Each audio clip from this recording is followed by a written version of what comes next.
வணக்கம் let's sport viewers. நான் உங்க நிவாஸ் அண்ட் இன்னைக்கு ரொம்ப முக்கியமான ஒரு மேட்ச் ப்ரிவியூல நான் உங்களை சந்திக்கிறேன்.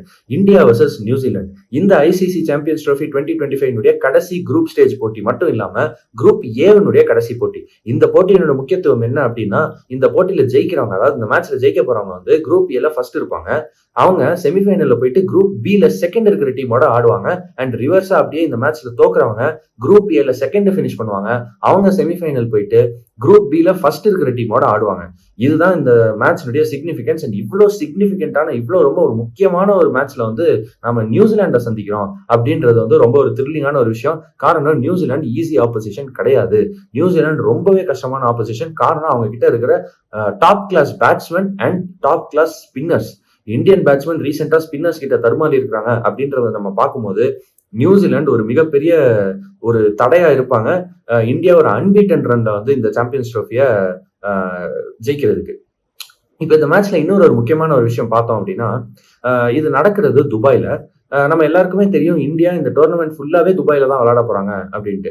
ஸோ கிட்டத்தட்ட 15 நாளா அவங்க அதே இடத்துல இருக்காங்க, துபாயிலேயே இருக்காங்க. 2 வாரமா அவங்க துபாயில இருக்காங்க. அண்ட் இந்த 2 வாரத்துல அவங்களுக்கு அந்த கண்டிஷன்ஸ் டாப் டு பாட்டம் அவங்க இந்நேரம் புரிஞ்சுட்டு இருப்பாங்க. அதாவது அந்த கிரவுண்ட்ல இருக்கிற ஒரு புல்லு விடாம இந்நேரம் எல்லாமே அவங்களுக்கு பழக்கப்பட்டிருக்கும். அந்த மாதிரியான ஒரு கிட்டத்தட்ட ஹோம் அட்வான்டேஜ் மாதிரியான ஒரு சிச்சுவேஷன்ல இந்தியா இருக்காங்க. ஆனா இன்னொரு பக்கம் நியூசிலாந்து வர்றது பாகிஸ்தான்ல இருந்து. பாகிஸ்தான் ஃபுல்லா batting friendly wickets. 300 run first இன்னிங்ஸ்ல அடிக்கிற மாதிரியான ரொம்ப பேட்டிங்க்கு ஈஸியான பிச்சஸா இருந்த அந்த பாகிஸ்தான்ல இருந்து அவங்க ஒரு ஸ்டிக்கி ஸ்லோ விக்கெட் துபாய்க்கு வராங்க. அது அவங்களுக்கு ஒரு டிஸ்அட்வான்டேஜா இருக்கும் அப்படின்றது என்னுடைய கருத்து.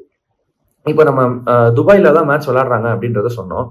துபாயில அதிகமா செகண்ட் இன்னிங்ஸ் சேஸ் பண்ற டீம் ஜெயிச்சிருக்கு அப்படின்றத நம்ம பாக்குறோம். ஃபர்ஸ்ட் இன்னிங்ஸ் பேட்டிங் ஆடுற டீம் சராசரியா 250 ரன்கள் தான் அடிக்க முடிஞ்சிருக்கு. அண்ட் அதையும் ரொம்ப ஈஸியா செகண்ட் இன்னிங்ஸ்ல சேஸ் பண்ணிருக்காங்க டீம்ஸ் அப்படின்றத நம்ம பார்த்திருக்கோம். இந்த டோர்னமெண்ட்லயும் அப்படிதான் நடந்திருக்கு.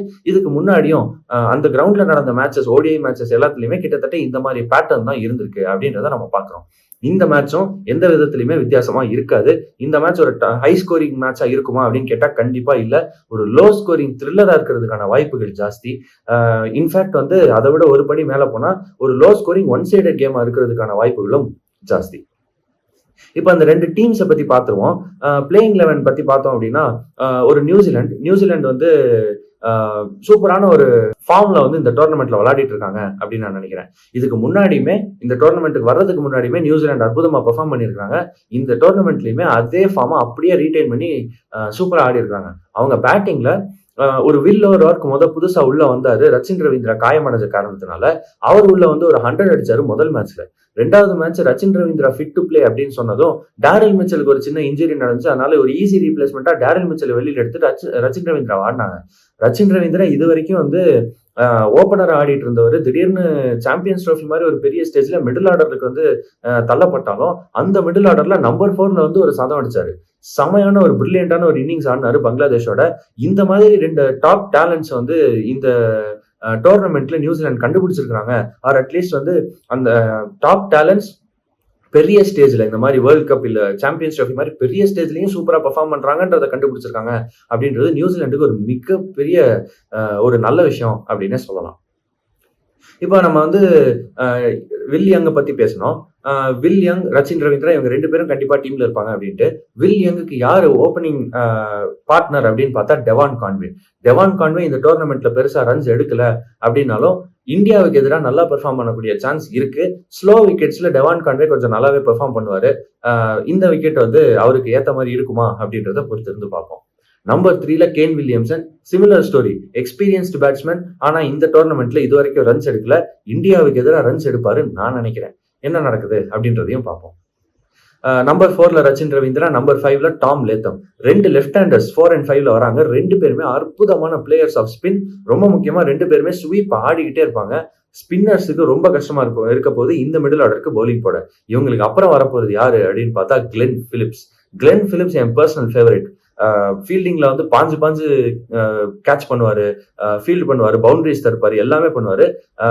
பேட்டிங்ல ஒரு அட்டாக்கிங் பேட்ஸ்மேனா ஒரு சூப்பரான ஒரு இன்னிங்ஸை ஆடி அந்த இன்னிங்ஸை ஃபினிஷ் பண்ணி கொடுப்பாரு. பவுலிங்லயும் ஆஃப் ஸ்பின் ஒரு 1-2 ஓவர் அவரால் கண்டிப்பா போட முடியும். 1-2 ஓவரா, ஏன் 4-5 ஓவரே அவரால் போட முடியும். அந்த அளவுக்கு ஒரு நல்ல பவுலரும் கூட. இதெல்லாம் பரவாயில்லைங்க. அவர் உள்ள வந்தது விக்கெட் கீப்பர் பேட்ஸ்மேனா. எவ்வளவு காமெடி பாத்தீங்களா? எல்லா விஷயத்தையும் செய்யக்கூடிய ஒரு ஆல் இன் ஆல் அழகு ராஜா அப்படின்னு சொல்லலாம். கிளென் பிலிப்ஸ் கண்டிப்பா வந்து இந்த மேட்ச்ல ஒரு முக்கியமான ரோல் பிளே பண்ண போறாரு அப்படின்னு நான் நினைக்கிறேன். அடுத்தது அவங்களுடைய ஸ்பின்னர்ஸ். ஒரு மைக்கேல் பிரேஸ்வெல் ஆடுவாரு. மைக்கேல் பிரேஸ்வெல் தான் இந்த டோர்னமெண்டோட லீடிங் விக்கெட் டேக்கர் ஸ்பின்னர்ஸ் டிபார்ட்மெண்ட்ல. அப்படி பார்க்கும்போது மைக்கேல் பிரேஸ்வெல் ஒரு ஆஃப் ஸ்பின்னர் இந்தியாவுக்கு எதிராக எப்படி பெர்ஃபார்ம் பண்ணுவாரு அப்படின்றத பாக்குறதுக்கு நான் ஆவலா வெயிட் பண்ணிட்டு இருக்கேன். காரணம், இந்தியாவில் பெருசா லெஃப்ட் ஹேண்டர்ஸ் வந்து இல்ல பேட்டிங்ல. நம்ம நிறைய ரைட் ஹேண்ட் பேட்ஸ்மேன் தான் வச்சிருக்கோம். ரைட் ஹேண்ட் பேட்ஸ்மேனுக்கு எதிராக ஒரு ஆஃப் ஸ்பின்னர் விக்கெட் எடுக்கிறதுன்றது ரொம்ப கஷ்டம். எப்படி பெர்ஃபார்ம் பண்றாரு அப்படின்றத பார்க்கணும். ஆனா அதே நேரத்துல left arm spinner Mitchell Santner உலகத்திலேயே பெஸ்ட் லெஃப்ட் ஆர்ம் ஸ்பின்னர் இப்ப விளையாடிட்டு இருக்கிற கிரிக்கெட்ல அப்படின்னு நான் நினைக்கிறேன். பிரசன்ட் டே கிரிக்கெட், மாடர்ன் டே கிரிக்கெட்ல ஹி இஸ் லெஜெண்ட் அப்படின்னே சொல்லலாம். அந்த ஸ்டேட்டஸ் வந்து அவர் ஆல்மோஸ்ட் ரீச் பண்ணிட்டாருன்னு நான் சொல்லுவேன். ஏன்னா சட்டிலா வந்து ஸ்பீட் வேரியேஷன்ஸ் கொடுக்குறாரு. ஒரே ஆக்ஷன்ல வந்து பாலை வந்து 90 km/hலயும் டெலிவர் பண்றாரு, 70 km/hலயும் டெலிவர் பண்றாரு.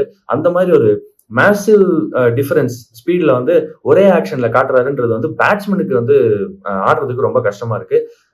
அது மிச்சல் சாண்ட்னருடைய மிகப்பெரிய ஸ்ட்ரென்த்தா இருந்திருக்கு. இந்த ஸ்ட்ரென்த்தை இந்தியாவுக்கு எதிராக அவர் பயன்படுத்துவார். ஆனா கண்டிப்பா பயன்படுத்துவாரு. இந்தியா ரொம்பவே கேர்ஃபுல்லா இருக்கணும் சாண்ட்னருக்கு அகேன்ஸ்டா. இப்ப நம்ம வந்து மிச்சல் சாண்ட்னர் வரைக்கும் பார்த்துட்டோம். அடுத்து அவங்களுடைய பவுலர்ஸ் பார்த்தா ஒரு வில் ஓவரார்க் இருக்காரு, ஒரு நேத்தன் ஸ்மித் இருக்காரு. நேத்தன் ஸ்மித் ஒரு நல்ல ஆல்ரவுண்டர், நல்ல மீடியம் பேசரும் கூட. வில் ஓவரார்க் ரொம்பவே வந்து இம்ப்ரெஸ் பண்ணிருக்காரு. நல்ல ஹைட்டா இருக்காரு, டாலா இருக்காரு, நல்லா பவுலிங் போட்டிருக்காரு. ஆனா ஒரு மேட்ச் கைல் ஜேமிசனும் ஆடினாரு. ஸோ மேபி இந்த மேட்ச் நேத்தன் ஸ்மித் ஆடாம கைல் ஜேமிசன் ஆடுறது கூட வாய்ப்பு இருக்குன்னு நான் நினைக்கிறேன். பட் ஐதர்வே அவங்க கிட்ட இருக்கிற பேசர்ஸ் எல்லாம் நல்ல டாலா இருக்காங்க. மிக முக்கியமா இந்த வில் ஓவரார்க் அவர் எப்படி பெர்ஃபார்ம் பண்ண போறாரு அப்படின்றத பாக்குறதுக்கும் ரொம்ப ஆவலா நான் காத்துட்டு இருக்கேன்.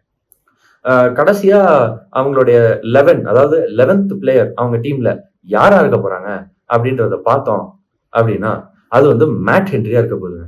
அதாவது 2019 வேர்ல்ட் கப்போட செமிஃபைனல்ஸ்ல மேட் ஹென்ரி இந்தியன் ஃபேன்ஸுக்கு எவ்வளவு பெரிய ஒரு நைட்மேரை கொடுத்திருக்கிறாரு அப்படின்றத வந்து நம்ம எல்லாருக்குமே தெரியும். 2019 வேர்ல்ட் கப் செமிஃபைனல்ஸ் பார்த்த எல்லாருக்குமே மேட் ஹென்ரி அப்படின்ற பேரை கேட்டா கொஞ்சம் பயம் வரும்.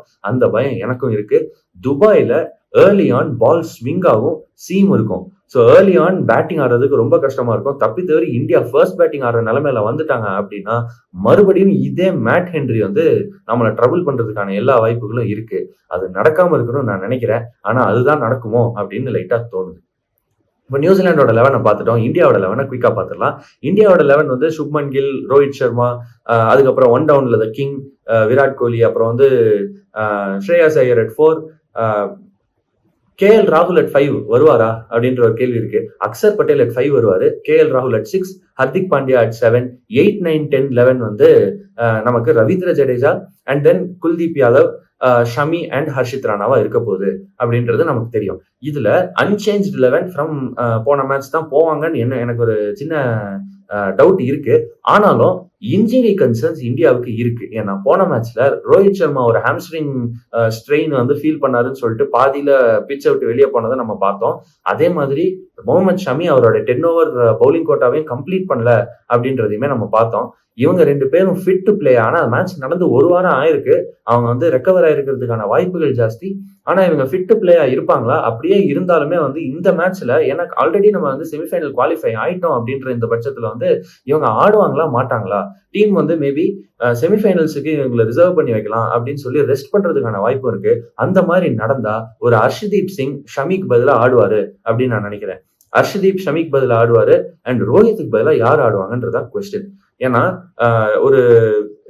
ஒரு ஜெய்ஸ்வால் வந்து இனிஷியலா ஸ்குவாட்ல இருந்தாரு. ஜெய்ஸ்வால் அதுக்கப்புறம் வந்து இந்த ஸ்குவாடை விட்டு வெளியேற்றப்பட்டு அவருக்கு பதிலாக வந்து வருண் சக்கரவர்த்தியை ஸ்குவாட்ல கொண்டு வந்தாங்க. ஸோ ஒரு ஓப்பனர் வந்து இனிஷியலா ரிசர்வ்ஸ்ல இருந்தாலும் அந்த ஓப்பனருக்கு பதிலாக இன்னொரு ஸ்பின்னரை வந்து அவங்க ரிசர்வ் கொண்டு வந்திருக்காங்க. இப்போ அவங்க கிட்ட ரிசர்வ்ல இருக்கிற ஒரே பேட்ஸ்மேன் யாருன்னா ரிஷப் பண்ட். ஸோ வேற வழியே கிடையாது. இன்கேஸ் ரோஹித் சர்மா இன்ஜர்டா இருந்தா ரிஷப் பண்ட் தான் வந்து உள்ள வந்து ஆடி ஆகணும். ரிஷப் பண்ட்டை ஓப்பனிங் இறக்குவாங்களா அப்படின்றது ஒரு கொஸ்டின். என்னை பொறுத்த வரைக்கும் அந்த மாதிரி ஒரு நிலைமை வந்துச்சுன்னா KL ராகுல் ஓப்பனிங் இறக்கிட்டு ரிஷப் பண்ட் மிடில் ஆர்டர்ல ஆடுவாங்கன்னு நான் நினைக்கிறேன். ஸோ இதுதான் இந்தியாவோட 11 இருக்க போது. இப்போ நம்ம வந்து கீ கான்டெஸ்ட் என்னன்னு நம்ம வந்து பாத்துருவோம். அதாவது எந்த 2 பிளேயருக்கும் வந்து கடும் போட்டியா இருக்க போகுது இந்த மேட்ச்ல அப்படின்றத பார்த்தோம்னா, ஃபர்ஸ்ட் வந்து நம்ம பேசணும். Mitchell Santner left arm spinner, இந்தியாவில் நிறைய ரைட் ஹேண்ட் பேட்ஸ்மேன் இருக்காங்க அப்படின்னு. கிட்டத்தட்ட இவர் வந்து இந்தியாவில் இருக்கிற எல்லா ரைட் ஹேண்ட் பேட்ஸ்மேனுக்கூடயும் வந்து ஒரு கான்டெஸ்ட்னு சொல்லி நம்ம சொல்லிடலாம். ஆனா அதுல முக்கியமா 2 பேரை சூஸ் பண்ணணும் அப்படின்னா, ஒன்னு சுப்மன் கில். சுப்மன் கில் வந்து லெஃப்ட் ஆர்ம் ஸ்பின்னுக்கு அகேன்ஸ்டா ஸ்லைட்டா தடுமாறி இருக்காரு, ரொம்பலாம் தடுமாறல. ஆனா மிச்சல் சாண்டனருக்கு அகேன்ஸ்டா நல்லாவே தடுமாறி இருக்காரு. சுப்மன் கில் அதே நேரத்துல ஒரு மைக்கேல் பிரேஸ்வெல்ல நல்லாவே ஆடி இருக்காருன்னு நமக்கு தெரியும். சுப்மன் கில்லுக்கு ஆஃப் ஸ்பின்னர்ஸ் போட்டா சூப்பரா அவர் வந்து அட்டாக்கிங்கா போயிட்டு 6 எல்லாம் அடிப்பாரு அப்படின்றதெல்லாம் நமக்கு தெரியும். Shubman Gill versus Mitchell Santner, இந்த போட்டி எப்படி இருக்க போகுது அப்படின்றது பாக்குறதுக்கு ரொம்ப ஆவலா இருக்க போறோம். அதே மாதிரி இன்னொரு போட்டி Virat Kohli versus Mitchell Santner. Virat கோலிக்கும் இதே லெஃப்ட் ஆர்ம் ஸ்பின் வந்து ஒரு ட்ரபுளா இருந்திருக்கு. மிச்சல் சாண்டனர் கூட விராட் கோலி எப்படி ஆடுவாரு, மிச்சல் சாண்டனரோட பால்ஸ் வந்து பார்த்து ஆடுவாரா, எப்படி அப்ரார் அஹமதோட பால்ஸ்ல பெருசா நம்ம அட்டாக் பண்ணாம அவரை மட்டும் பார்த்து ஆடணுமோ அந்த மாதிரி ஆடுவாரா, இல்ல அவரை அட்டாக் பண்ணணும்னு பாப்பாரா, என்ன நடக்க போகுது அப்படின்றதையும் பொறுத்து இருந்து பார்ப்போம். 3வது கான்டெஸ்ட் இந்தியாவோட பேட்டிங்ல ஸ்ரேயஸ் ஐயர் வர்சஸ் 3 பேரு, நியூசிலாண்டோடைய 3 ஸ்பின்னர்ஸ். கிளென் பிலிப்ஸ் போட்டாலும் சரி, பிரேஸ்வெல் போட்டாலும் சரி, சாண்டனர் போட்டாலும் சரி, இவங்களை வந்து நம்ம கிட்ட இருக்கிற ஒரு சர்டிஃபைட் ஸ்பின் பேஷர் யாரு அப்படின்னா அது வந்து ஸ்ரேயஸ் தான். ஸோ ஸ்ரேயஸ் வந்து இந்த 3 ஸ்பின்னர்ஸை எப்படி அட்டாக் பண்ண போறாரு, அவர் வந்து அடிச்சு ஆட போறாரா, இல்ல வந்து கொஞ்சம் பொறுமையா வெயிட் பண்ணி ஆட போறாரா, என்ன பண்ண போறாருன்றத நம்ம பார்க்கணும். முக்கியமா அவருக்கு இந்த ஸ்பின்னர்ஸுக்கு அகேன்ஸ்டா சக்சஸ் கிடைக்குமா அப்படின்றது ஒரு மிகப்பெரிய கேள்வி. காரணம், அவர் எல்லா ஸ்பின்னர்ஸையுமே நல்லா ஆடி இருக்கிறாரு, மற்ற டீம் ஸ்பின்னர்ஸ் எல்லாரையுமே நல்லா ஆடி இருக்கிறாரு. நியூசிலாண்டோட ஸ்பின்னர்ஸ் வந்து மற்ற டீம் ஸ்பின்னர்ஸ் மாதிரி கிடையாது, அவங்க ஒரு லெவல் மேல இருக்காங்க. அவங்க ரொம்ப world class top class spinners நம்ம அடிக்கடி சொல்லிட்டோம். அந்த மாதிரியான குவாலிட்டி காட்டுற ஸ்பின்னர்ஸ் கிட்ட ஸ்ரேயஸ் ஐயர் அவரோட அட்டாக்கிங் கேம் ஆட முடியுமா அப்படின்றதுதான் நம்மளுடைய கொஸ்டினா இருக்கும்.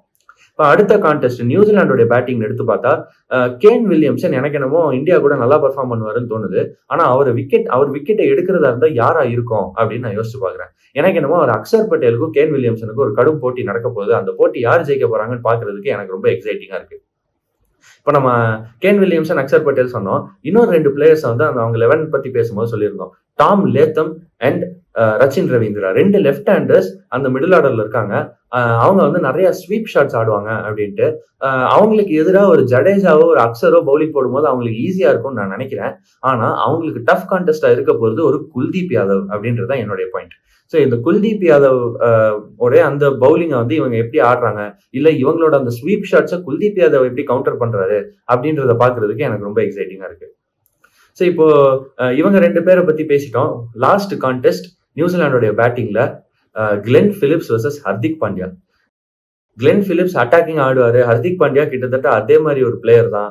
பேட்டிங்கா இருந்தாலும் சரி, பவுலிங்கா இருந்தாலும் சரி, ஃபீல்டிங்கா இருந்தாலும் சரி, ஹர்திக் பாண்டியா ஒரு 3 dimensional ஆல்ரவுண்டர். அதே மாதிரி 3 dimensional ஆல்ரவுண்டர் கிளென் பிலிப்ஸ். இவங்க 2 பேருக்குள்ள போட்டி வந்து வெறும் ஒரு இன்னிங்ஸ்ல மட்டும் நடக்காது. கிளென் பிலிப்ஸ் பேட்டிங் ஆடும்போது ஹர்திக் பாண்டியா பவுலிங் போட்டாலும் சரி, இல்ல ஹர்திக் பாண்டியா பேட்டிங் ஆடும்போது பிலிப்ஸ் பவுலிங் போட்டாலும் சரி, போட்டி கண்டிப்பா இவங்க 2 பேருக்குள்ள இருக்க போகுதுன்னு நான் நினைக்கிறேன். இந்த போட்டியும் பாக்குறதுக்கு ரொம்ப சுவாரஸ்யமா இருக்கும் அப்படின்றது என்னுடைய கருத்து. இப்போ லாஸ்டா வந்து players to watch out for போயிடலாம். என்னை பொறுத்த வரைக்கும் எந்த பிளேயர்லாம் இன்னைக்கு நல்லா பெர்ஃபார்ம் பண்ணுவாங்க அப்படின்னு கேட்டீங்கன்னா, ஒரு கேன் வில்லியம்சன் என்னை பொறுத்த வரைக்கும் கண்டிப்பா அவர்கிட்ட இருந்து ஒரு 50 ரன்ஸாவது மினிமம் இருக்குன்னு நான் நினைக்கிறேன். அதே மாதிரி டெவான் கான்வே கிட்ட இருந்து ரன்ஸ் இருக்கு அப்படின்னு நான் நினைக்கிறேன். இப்போ நியூசிலாந்துல இவங்க 2 பேர் அப்படின்னா, அதாவது இவங்க 2 பேட்ஸ்மேன் அப்படின்னா, நியூசிலாந்துல இருந்து ஒரு பவுலரும் சொல்லணும்ல, மிச்சல் சாண்ட்னர். இந்தியாவை ட்ரபிள் பண்ண மிச்சல் சாண்ட்னர் இந்த மேட்ச் எப்படி வந்து பெர்ஃபார்ம் பண்ண போறாங்க அப்படின்றது ரொம்ப முக்கியமான ஒரு கேள்வியா இருக்கு. எனக்கு என்ன மாதிரி ஒரு நல்லா பெர்ஃபார்ம் பண்ணுவாருன்னு தோணுது. இந்தியாவை பொறுத்த வரைக்கும் அதே மாதிரி player to watch out for is going to be Ravindra Jadeja. எப்பயுமே நியூசிலாந்து மேட்ச்னா ரவீந்திர ஜடேஜா சூப்பரா பெர்ஃபார்ம் பண்ணுவாரு. அந்த மாதிரி ஒரு ஃபேவரட் ஆப்போனன்ட் தான். எப்படி வந்து பாகிஸ்தானுக்கு ஒரு விராட் கோலி, அந்த மாதிரி நியூசிலாந்துக்கு ஒரு ஜடேஜா அப்படின்னு சொல்லலாம். இந்த மேட்ச் ஜடேஜா எப்படி பெர்ஃபார்ம் பண்றாரு, பால்ல பெர்ஃபார்ம் பண்றாரா, பேட்ல பெர்ஃபார்ம் பண்றாரா? ஏன்னா அவருக்கு பேட்டிங் சான்ஸே கிடைக்க மாட்டேங்குது, ரொம்ப கீழே இறங்குறாரு. பேட்டிங் அவருக்கு சான்ஸ் கிடைச்சா இந்தியா வந்து ஒரு கவலைக்கிடமான ஒரு நிலைமையில இருக்குன்னு நம்ம புரிஞ்சுக்கலாம். ஆனா அந்த மாதிரி சிச்சுவேஷன்ல அவர் எப்படி ஆடுறாரு அப்படின்றத கண்டிப்பா நம்ம பொறுத்திருந்து பார்ப்போம். இந்தியாவில இருந்து இன்னொரு player to watch out for is Hardik Pandya. Hardik Pandya இந்த டோர்னமெண்ட்ல வந்து பவுலிங் கொஞ்சம் நல்லாவே போட்டிருக்காரு அப்படின்னு சொல்லலாம். பேட்டிங்ல அவருக்கு பெருசா சான்ஸ் கிடைக்கல. இந்த மேட்ச்ல எனக்கு என்னமோ 2க்குமே அவருக்கு சான்ஸ் கிடைக்கும்னு தோணுது. அண்ட் அது 2லயுமே அவர் எப்படி பெர்ஃபார்ம் பண்றாரு அப்படின்றத பாக்குறதுக்கு ரொம்ப ஆவலா நான் வந்து காத்துட்டு இருக்கேன். 3வது பிளேயர் இந்தியாவில இருந்து இது வந்து குல்தீப் யாதவ்.